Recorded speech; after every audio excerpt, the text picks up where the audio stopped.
Jonás en su versión hebrea dice Yoná, que significa paloma. Y cuando oímos hablar de una paloma, lo primero que pensamos, ¿qué cosa es? Es una paloma mensajera, porque ahora es muy fácil la palomita del teléfono, pero en ese tiempo era una paloma quien traía el mensaje. Sin embargo, sabiendo esto, que Dios no se equivoca y quien pone el nombre es Dios, Dios le puso un nombre a ese hombre que era paloma. Y aunque él se equivocó a la hora de llevar el mensaje y dio vuelta, al final tuvo que llegar al lugar con el mensaje de Dios. Y ya no era el cartero, sino el que había enviado su mensaje, quien hizo lo que tenía que hacer. Pero mientras te cuento esto, empiezas a preguntar, ¿qué tipo de cartero quiero ser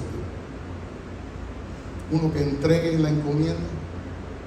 ¿O uno que tenga que dar muchas vueltas? Como dio mi esposa vuelta en este reparto aquí, repartiendo cartas en el tiempo que trabajó para FedEx, para correos de aquí, no me acuerdo cómo se llama eso. Entonces, dice, por estos días hemos escuchado mucho acerca de Jonás y su legado a la iglesia de nuestro tiempo. Y ustedes ya se estarán preguntando, pero hermano, ¿cuál es el legado de Jonás si ese varón en apenas 3 versículos ya estaba desobedeciendo al Señor? Luego le cuestionó y al final terminó enojándose con él por algo vano y pasajero. Un hombre que pecó de indiferencia, que en su negación a obedecer prefería morir antes que reconocer su dureza de corazón para ver con misericordia como Dios nos ve. Entonces usted ya se debe estar preguntando, ¿qué legado es este? Empezaré por el hecho de que así como Dios siempre ha sido, es y será Dios, el hombre también, desde que fue creado, ha sido, es y será siendo el mismo. Claro está, hasta que Cristo llegue a nuestras vidas. Pero aún entonces, aunque somos alcanzados por su gracia, el Señor comienza una obra de renovación, pues nuestras mentes tienen que ser renovadas y llevadas al señorío de Cristo.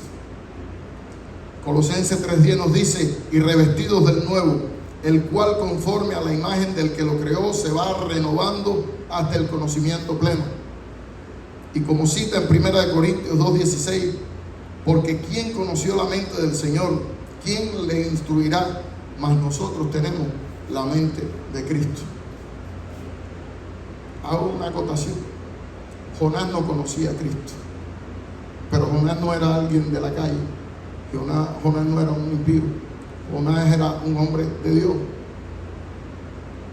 Y lo traigo a colación para que entienda que así como Jonás tenía un problema, vamos a decir, en su carácter, así lo tenemos cualquiera de nosotros. Así lo podemos tener cualquiera de nosotros, y de hecho en alguna etapa de nuestras vidas lo tendremos, porque somos carne. Porque esto se perfeccionará hasta el día de Cristo, pero si tiene que ser perfeccionado es porque tenemos en nosotros mismos imperfección. Pero que esto no sea una justificación para vivir en esa imperfección, sino un llamado a hacer lo que Dios quiere que tú hagas y no lo que tu carne quiere hacer todo el tiempo, contrario al Espíritu. Entonces, amados míos, sabiendo que todo lo que las Escrituras nos revela está ahí para instruirnos, amonestarnos, redarguirnos y guiarnos a la verdad, debemos entender que cada enseñanza nos muestra qué debemos o no hacer, qué agrada o no al Señor, cuál es o no su voluntad. En cuando Él nos muestra nuestra debilidad, entendemos que cuando somos guiados por nuestra carne, tomamos por diversos y errados caminos. Pero solo hay un camino: Jesucristo. Así que tanto en el Viejo Testamento, que era figura de lo que había de venir, como en el Nuevo, toda enseñanza apunta y nos lleva al único camino que nos reconcilia con Dios, Jesucristo. Pero volviendo al legado de Jonás, esto debemos entender: que su legado no es el que Jonás nos muestre el modelo a seguir, sino por el contrario, que entendiendo nuestra debilidad humana, podamos rogarle a Dios que nos dé gracia para imitar a Cristo. Pues solo con la mente de Cristo buscaremos hacer la voluntad del Padre. Nuestro Señor mismo dijo: porque no busco mi voluntad, sino la voluntad del que me envió, la del Padre. Empiezo con una pregunta: ¿cómo quieres ser recordado en la historia de Dios? Si dijeras Abraham, el padre de la fe. Si dijeras David, un corazón conforme al corazón de Dios. Si dijeras Josué, yo y mi casa serviremos a Jehová. Si dijeras Mesac, Cedrac o Abednego, no me contaminaré con la comida del rey. Si dijeras Daniel, orando aunque te echen a los leones.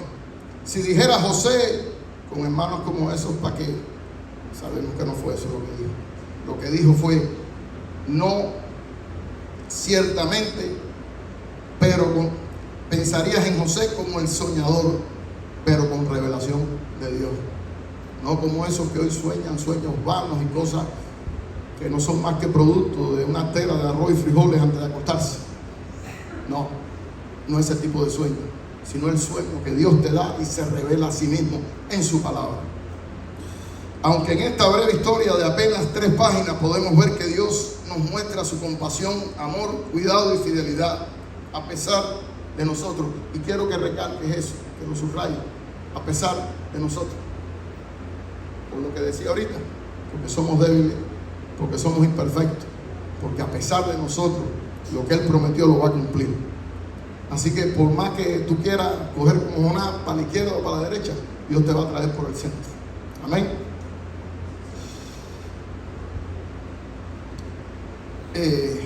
Aunque en esta breve historia de apenas 3 páginas podemos ver que Dios nos muestra su compasión, amor, cuidado y fidelidad, como decía ahorita, a pesar de nosotros mismos, es triste entrar al cielo con solo la fama del pez y la desobediencia. Te pregunto, ¿cómo quieres ser recordado, hermano mío? No todas las historias son iguales. Hay algunas personas que vienen a Cristo en un momento crucial de su vida, se entregan a Él de todo corazón y nunca se apartan del camino.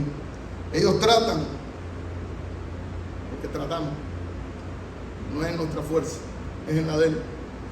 Tratan de ir avanzando por fe cada día, pero nunca sin dificultades, porque somos humanos. Pero a pesar de todas esas dificultades avanzan, nunca se apartan ni a diestra ni a siniestra. Mas hay otros que también un día entregan sus vidas a Jesús, pero por distintas circunstancias de la vida, en algún momento se apartan. Que por distintos problemas, que por rebeldía, se apartan o resisten a la voluntad de Dios. Y a estos se les hace más difícil el camino. O para ponerlo más sencillo, nosotros mismos nos hacemos el camino más difícil.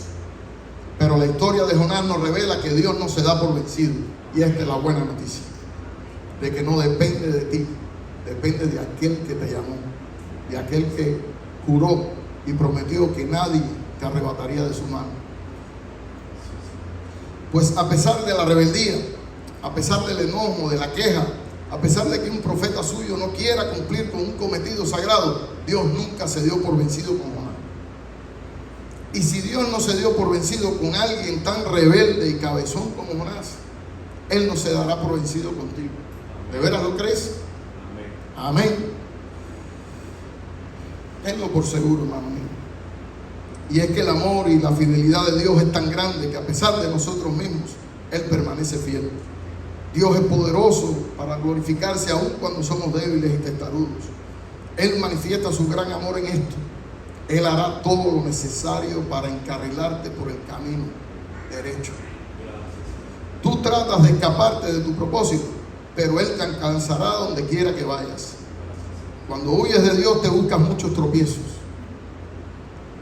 De más. Y la peor parte es que puedes arrastrar a otros contigo y ponerlos en riesgo de perecer, de hundirles en el barco. A propósito de esto, no todas las tempestades vienen del enemigo. Yo no quisiera que nadie se perdiera en el hilo, y lo que les comparto, lo comparto en conocimiento de que todos los que estamos aquí ya hemos escuchado acerca de la historia de Jonás. Pero por si alguno hubiera, todos saben en resumen que Jonás lo mandaron a hacer algo, le dijeron para la derecha y cogió para la izquierda, se montó en un barco, pagó su flete y antes de que se diera cuenta el mar se estaba alborotando, cosa que lo llevó a casi poner en peligro la vida de aquellos hombres que estaban allí.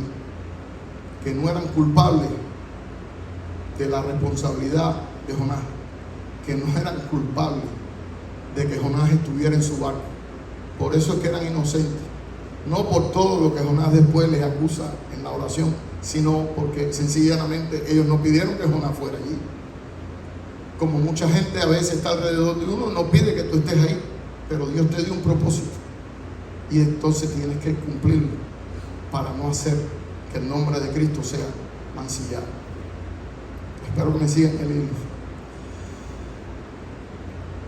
Volviendo a las tormentas, no todas las tempestades provienen del enemigo, no todas las tormentas provienen del adversario.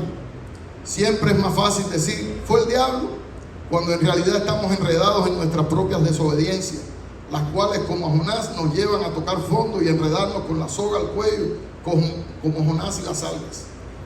En eso Jonás nos puede mostrar algo, al menos él no le echó la culpa al diablo, porque ahí no vemos a alguien que está reclamando que fulano que me hizo, no, ni una sola vez.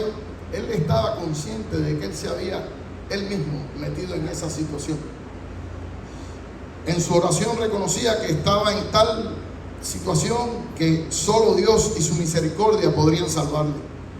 Asimismo, todos nosotros, por la gracia de Dios, hemos reconocido que Dios es grande en misericordia y poderoso para salvarnos. Pero te pregunto, ¿ves a otros con la misma misericordia que Dios te ve a ti? Hermanos, la misericordia y el perdón son atributos que deben estar presentes en un corazón nacido de nuevo. Jonás, a pesar de su oración, reconociendo la misericordia de Dios, a pesar de que a la segunda fue y cumplió su tarea, a pesar de ver cuál fue la respuesta de aquel pueblo pagano, todavía fue y se enojó con Dios, le reclamó, y aún después que Dios le contestó con una pregunta: ¿haces tú bien en enojarte tanto? De pensar en esto era para que temblara, o en este caso porque a él fue a quien le habló con voz audible, me imagino, era para que él hubiera temblado, porque no era algo que tú te imaginabas, era Dios que te contestaba y que te preguntaba: ¿haces tú bien en enojarte tanto? Todavía fue y se acampó a ver qué sucedía después de esta conversación. Así somos muchas veces cuando nos entendemos, cuando no entendemos que Dios puede salvar a otros como te salvó a ti. Entonces viene Dios otra vez y hiere a Jonás quitándole algo tan temporal como esa calabacera. No fue el diablo, no. El diablo no se la quitó. Quien mandó el viento fue el Señor. Quien le puso el gusano a la calabacera fue el Señor. Fue ese Padre amoroso que a quien ama a lección. No, hermanos míos, porque porque pasar por pruebas que nos buscamos al no obedecer con amor a la primera. Y todos hemos pasado y todos hemos de pasar por diversas pruebas. Déjeme darle para atrás para no enredarme en esto. ¿Por qué pasar por pruebas que nos buscamos al no obedecer con amor a la primera?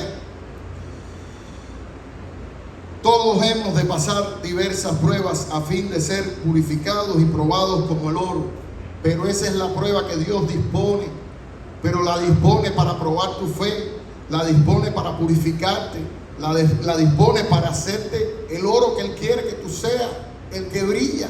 No el oro de Judas, sino el oro que trae vida, el oro que es sólido, que se mantiene, que no pierde su valor, y es el oro del Evangelio en nosotros. Pero no es ese el tipo de prueba que se buscó Jonás. Jonás no estaba siendo probado a ver si era paja o a ver si era oro. Se sabía que el hombre era un hombre de Dios, pero Dios tenía que trabajar con su carácter. Dios tenía que trabajar con ese espíritu que tenía él de verse por encima de los demás, que era lo que en esencia le pasaba, a pesar de que tuviera toda la justificación del mundo, porque no era un pueblo fácil al que estaba siendo enviado a predicar. Era un pueblo bien difícil. Se la podían literalmente, como decimos en Cuba, arrancar. Pero fíjate que él no habla de amor, ni habla aún de temor, que son a veces las justificaciones que damos tristemente los Jonás en la iglesia. Sencillamente él no quería ir ahí. Sencillamente no estaba obedeciendo a Dios. Repito, hermanos, todos hemos de pasar por diversas pruebas a fin de ser purificados y probados como el oro, pero no agregues más de esto, como Jonás, por causa de la desobediencia. Seamos sensibles al llamado, imitemos a Cristo. Luchemos con ese Jonás que se quiere levantar en nuestra carne, esa carne que encuentra razones para no actuar. Tengo miedo, me da pena, no tengo tiempo, puedo perder mi trabajo, ¿qué dirán? Yo no puedo, ese no es mi llamado, que lo haga el pastor. ¿Cuántas veces no lo has escuchado? O tristemente, ¿cuántas veces no lo has pensado? Pero ese no es tu llamado, eso no es a lo que Cristo nos llamó. Que otro vaya, que otro les hable. No, amados hermanos míos, que este no sea tu caso. Más bien que las piedras no hablen por ti. Que otro no tome tu corona. Ve y haz tu parte. Vayamos y obedezcamos con gozo al llamado. Cuando veo en las escrituras que Dios tuvo que llamar a Jonás 2 veces, me pregunto, ¿acaso necesita Jesús venir y decírtelo 2 veces? ¿Sabes? Él lo hace y lo hará porque su amor y su misericordia es más grande que nuestras debilidades y nuestros temores. Por eso, pensando en lo que Dios nos enseña a través de la iglesia primaria, los primeros seguidores de Cristo, recuerdo a Pedro 3 veces. Pedro, hijo de Jonás, papá, ¿me ama? Y Pedro le contestó a la primera, sí, pero el Señor le preguntó 3 veces, porque a veces nos tiene que decir las cosas una y otra vez, y por eso es que me trae de recuerdo eso el Espíritu, porque Él lo hará. Y así como alcanzó a Jonás y lo pasó por el guayo, pero para que al final se glorificara a Dios en lo que le había comisionado a hacer, así a veces nos pasa cuando no escuchamos a la primera, porque no va a pasar de largo Dios. Cuando Él quiera hacer algo contigo, no va a pasar de largo. Él va a seguir trabajando contigo, va a quitar ese pedacito de barro en tu jarrón y te va a doler, pero Él lo va a poner ahí porque quiere hacerte una vasija para su honra. Una vasija para su honra, porque yo le estoy hablando aquí a los hijos de Dios. Yo no le estoy hablando a un vaso de deshonra. Yo no le estoy hablando a un vaso que no quiere hacer lo que Dios quiere hacer con él, no quiere dejarse moldear.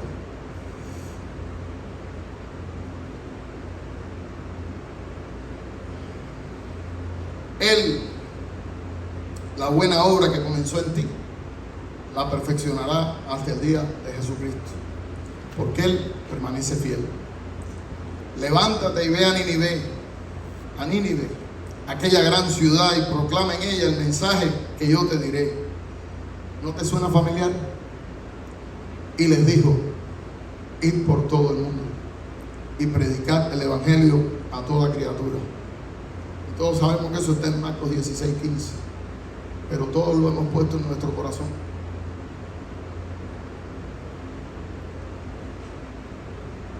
Pero si nos vamos por Jonás, pero a mi jefe también, sí, Jonás.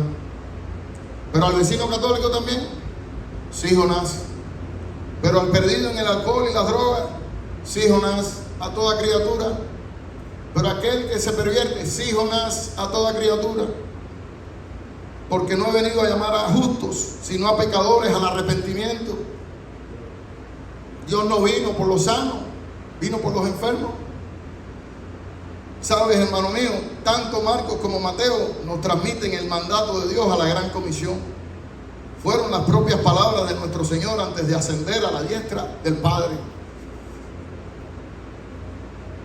Y siempre queremos recalcar lo más importante al final. Así que eso era para que en cada corazón que ha creído en Jesucristo no olvidara que antes de ir a la diestra del Señor, Él dejó una comisión que no es una pregunta, no es una si tú quieres o si tú puedes, es un mandato que Dios espera que tú respondas con amor. No fue una sugerencia, fue una orden, y no la orden de un jefe o un general. Fue la orden de un rey soberano, que es sobre todo rey. Fue la orden de aquel que glorificó al Padre, obedeciéndole hasta la muerte, que por amor lo dio todo por nosotros para salvarnos. No fue una sugerencia, no. Fue la orden de aquel que nos dio ejemplo de lo que es sacrificarlo todo, el justo por los injustos. Dime, hermano mío, ¿cómo quieres ser recordado en el salón de la fama celestial? ¿Quieres conformarte con ser salvado por los pelos solo porque creíste un día? Esto yo sé que son palabras tal vez duras, pero es lo que Dios enseña y punto. Y yo sé que tú vas a tener un corazón para entenderlo y un corazón para perdonarme si en algo te estoy empujando, pero te voy a empujar a lo bueno, a lo agradable, a lo que a Dios le agrada y a lo que te llamó. ¿Quieres quedarte con solo el estatus de ser hijo de Dios porque sabes que Él es fiel? ¿O quieres ser un canal de bendición a otros? ¿O quieres responder a ese amor salvador que te compró a precio de sangre?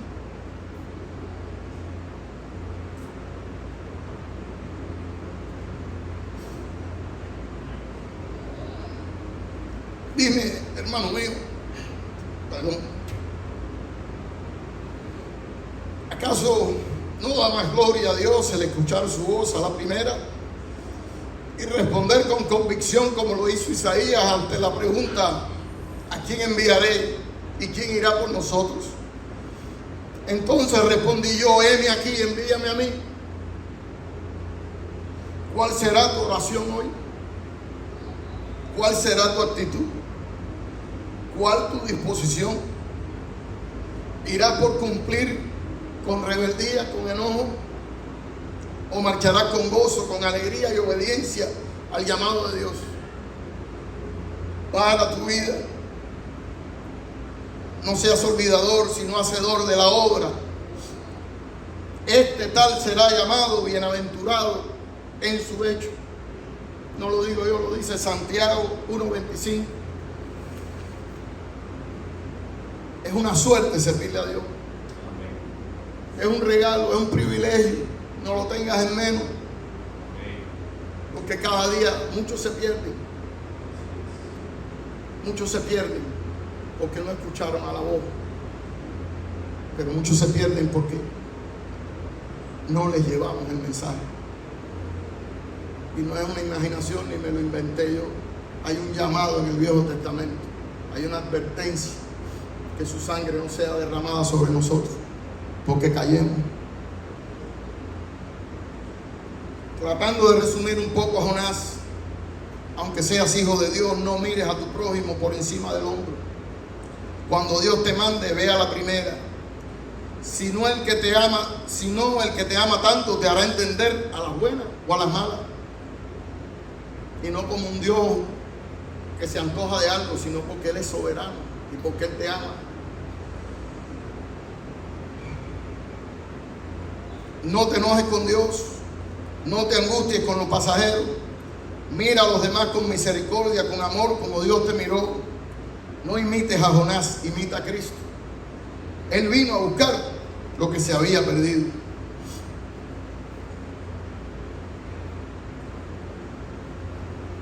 Un hermano que yo amo, y estoy seguro que todos aquí aman, porque anuncia la palabra de Dios, la defiende con pasión. Dijo, a manera de ilustración: Dios agarró nuestro pecado y le imputó nuestro pecado a su Hijo, y pisoteó a su Hijo bajo su ira. Jonás era culpable y se dejó arrojar al mar para salvar la embarcación y a los inocentes que estaban dentro. Pero Cristo,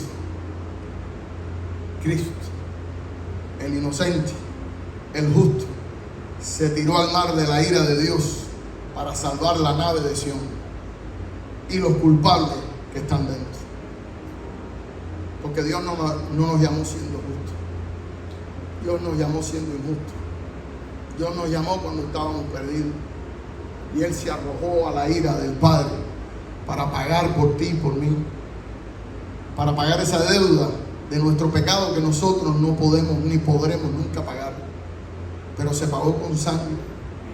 Con la sangre de alguien que, como Isaías dijo, heme aquí, envíame a mí. Y vino y padeció y fue tentado en todo, mas sin pecado. Y pudo haber dicho como Jonás, no, pero dijo, hágase tu voluntad. Y nos enseñó en su amor y su misericordia a perdonar a esos que como Jonás hubiéramos esperado que descendiera fuego y los desapareciera. A esos que como los apóstoles cuando todavía estaban verdecitos en la fe, ya también querían desaparecer otro barrio entero mandando a pedir fuego. Y el Señor tuvo en ese amor, esa misericordia que caracteriza al Maestro. En amor enseñarle, no es así, Pedrito, no es así. Te voy a enseñar dentro de poco cómo es cuando yo esté en una cruz. Cuando tú, Pedrito, en medio de esa multitud que me negó, te enteres que yo dije, Padre, perdónalos, porque no saben lo que hacen. Así que si algo quiero que te quede en esta noche, es que Jonás, Jesús, tenían un mismo llamado, con un mismo propósito, de ir al mundo, a alcanzarlo para la gloria de Dios, la salvación de la humanidad. Pero hubieron dos actitudes diferentes. Y hoy quiero que te quedes con esta pregunta en tu corazón y que no te deje descansar hasta que te la respondas en fe, en amor y en certeza de a lo que Dios te llamó. Y es, ¿cuál será tu actitud? ¿Cuál será, recuerda eso, tu actitud? ¿La de Jonás o la de Jesús? Dios te bendiga, amada iglesia.